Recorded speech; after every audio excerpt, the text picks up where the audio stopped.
उच्चैः श्रवसमश्वानां विद्धि माममृतोद्भवम् ऐरावतं गजेन्द्राणां नराणां च नराधिपम्।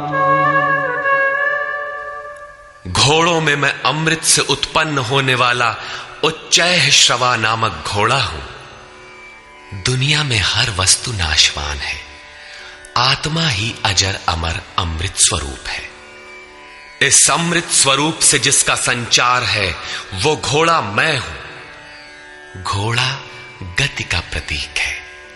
आत्म तत्व को ग्रहण करने में मन जब उधर गति पकड़ता है, घोड़ा है। ऐसी गति मैं हूं। हाथियों में ऐरावत नामक हाथी मैं हूं। मनुष्यों में राजा मुझको जान। वस्तुतः महापुरुष ही राजा है, जिसके पास अभाव नहीं है। आयुधानामहं वज्रं धेनूनामस्मि कामधुक् प्रजनश्चास्मि कंदर्पः सर्पाणामस्मि वासुकी। शस्त्रों में मैं वज्र हूं, गायों में कामधेनु हूं। कामधेनु कोई ऐसी गाय नहीं है जो दूध के स्थान पर मनचाहा व्यंजन परसती हो। ऋषियों में वशिष्ठ के पास कामधेनु थी। वस्तुतः गो इंद्रियों को कहते हैं। इंद्रियों का संयत होना इष्ट को वश में रखने वाले में पाया जाता है।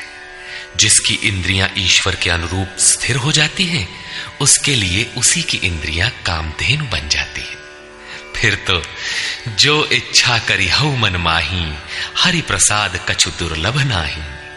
उसके लिए कुछ भी दुर्लभ नहीं रहता। प्रजनन करने वालों में नवीन स्थितियों को प्रकट करने वाला मैं हूं। प्रजनन, एक तो लड़का बाहर पैदा किया जाता है। चराचर में रात दिन पैदा ही होते हैं। चूहे चींटी रात दिन करते हैं ऐसा नहीं, बल्कि एक स्थिति से दूसरी स्थिति, इस प्रकार वृत्तियों का परिवर्तन होता है। वो परिवर्तित स्वरूप मैं हूं। सर्पों में मैं वासुकी हूं। अनन्तश्चास्मि नागानां वरुणो यादसामहम् पितॄणामर्यमा चास्मि यमः संयमतामहम्। नागों में मैं अनंत अर्थात शेष नाग हूं। वैसे तो ये कोई सर्प नहीं है। गीता की समकालीन पुस्तक श्रीमद् भागवत में इसके रूप की चर्चा है कि इस पृथ्वी से 30,000 योजन की दूरी पर उस परमात्मा की वैष्णवी शक्ति है, जिसके सिर पर यह पृथ्वी सरसों के दाने की तरह भार रहित टिकी है। उस युग में योजन का पैमाना चाहे जो रहा हो, फिर भी यह पर्याप्त दूर है।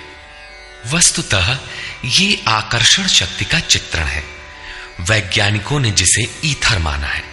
ग्रह उपग्रह सभी उसी शक्ति के आधार पर टिके हैं।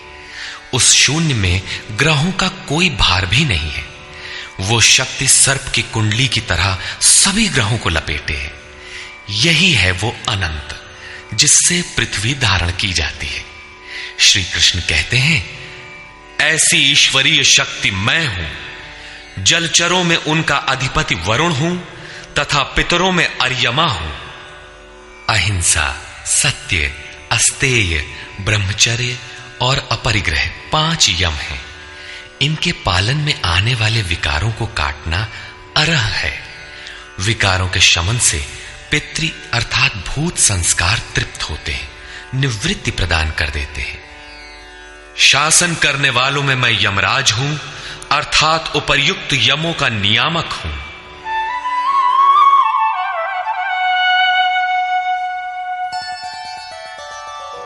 प्रह्लादश्चास्मि दैत्यानां कालः कलयतामहम् मृगाणां च मृगेन्द्रोऽहम् वैनतेयश्च पक्षिणाम्।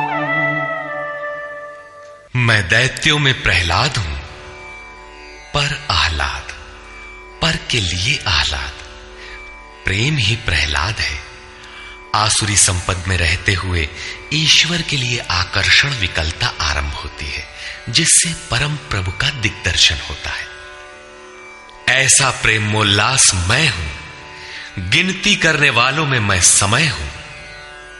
1 2 3 4 ऐसी गिनती या क्षण, घड़ी, दिन, पक्ष, मास इत्यादि नहीं, बल्कि ईश्वर के चिंतन में लगा हुआ समय मैं हूं। यहां तक कि जागत में सुमिरन करे, सोवत में लव लाए। अनवरत चिंतन में समय मैं हूं। पशुओं में मृगराज, योगी भी मृधन ग अर्थात योग रूपी जंगल में गमन करने वाला है। तथा पक्षियों में गरुड़ मैं हूं। ज्ञान ही गरुड़ है। जब ईश्वरीय अनुभूति आने लगती है, तब यही मन अपने आराध्य भगवान की सवारी बन जाता है। और जब यही मन संशय से युक्त है, तब सर्प होता है, डसता रहता है, योनियों में फेंकता है। गरुड़ विष्णु की सवारी है। जो सत्ता विश्व में अणु रूप से संचारित है, ज्ञान संयुक्त मन उसे अपने में धारण करता है, उसका वाहक बनता है। श्री कृष्ण कहते हैं, इष्ट को धारण करने वाला मन मैं हूं। और का शेयर करो वीडियो और फॉलो करो, सब्सक्राइब करोगे, सब्सक्राइब भी करवा देंगे। प्लीज करवा दीजिए। करवा दो भैया, फॉलो कर लो आप लोग, सब्सक्राइब भी कर लो।